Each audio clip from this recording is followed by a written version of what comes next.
I'm in that kind of unenviable position of being between you and lunch, and we're already overrunning. So I'm going to try and be really quick. And I think we will be downstairs. There's a number of us from UKRI here today, so we'll be downstairs over lunch if you want to talk to us about anything in more detail.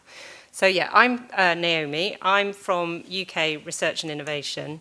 And if you're not sure what that is, that's a new organisation. It was formed April last year, and it's a kind of big conglomerate of previous organisations you might have known about, like MRC, BBSRC. Those still exist, but we're now sort of legally one entity, so one kind of mega government funding for UK research organisation. We have a priority for international working and a particular priority for working with India. And as a result of that, we have a team based in Delhi. And this is enormously important. We've heard about the importance of kind of face-to-face interactions and visiting India. There are kind of people on the ground, as it were.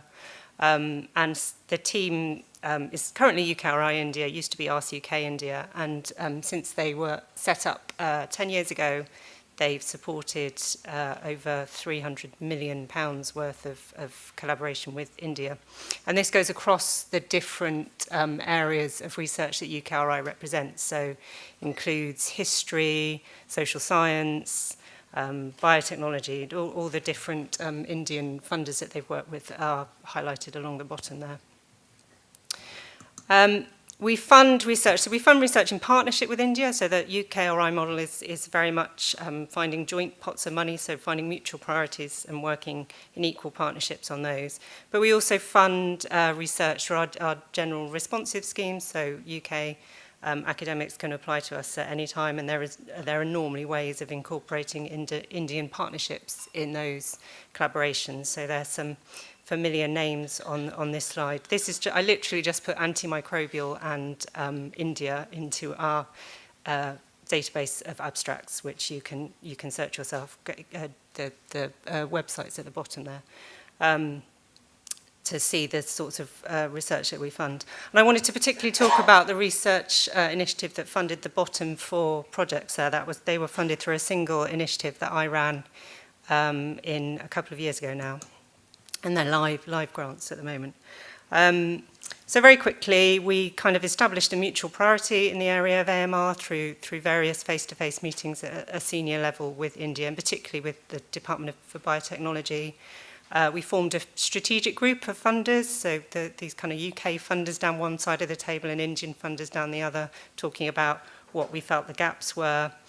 And at the first meeting of that group, we agreed to fund a scoping report. So we issued a tender for that, and CDDP, who we've heard a lot about over the last couple of days, they were successful in the tender and did a really good job of kind of describing what the state of knowledge is in India at the time. It was a couple of years ago now, and what the gaps were. And we've got some copies of that if people want to see it. And that was a really useful exercise in kind of just getting to know working with DBT for us, so how they ran tender exercises, how we might review applications, because we had to review applications for that. So it's like a mini starting collaboration before we started spending large sums of money. We had up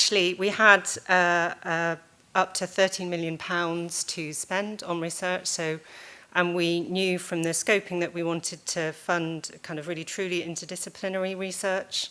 Alison's in the picture, she's just fired herself.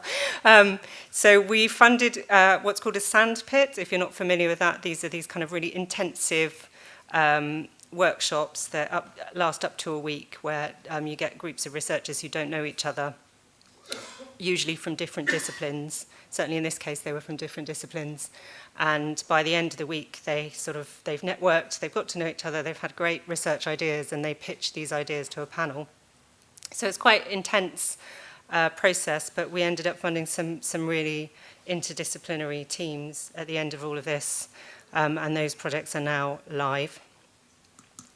I'm not going to do all these kind of what did we learn points, because I think most of them have been covered, but just a few things that I did want to say that haven't maybe come up so far.